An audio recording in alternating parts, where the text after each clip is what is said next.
এক গ্লাস আখের রস খেতে খেতেই আজকের ভিডিওটা স্টার্ট করলাম। So hello everyone, welcome back to my another mini blog.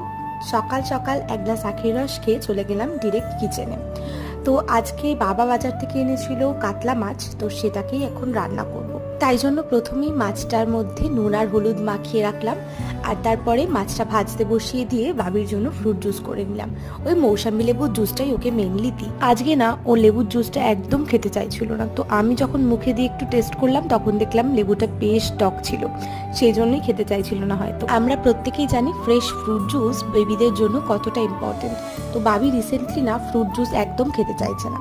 তো যাই হোক, বাবিকে কোনো রকমে খাইয়ে তারপর আমি চলে এলাম রান্নাঘরে আমার রান্নাটা কমপ্লিট করার জন্য। এই প্রচন্ড গরমের মধ্যে যত তাড়াতাড়ি রান্না কমপ্লিট করা যায় ততই যেন ভালো। বাবি এখন কয়েকটা সবজি আইডেন্টিফাই করতে পারে, তো ওর কাছ থেকে সেগুলোই জিজ্ঞাসা করছিলাম আর ও আমাকে বলছিল। তো যাই হোক, এদিকে আমি মাছের ঝোল বসিয়ে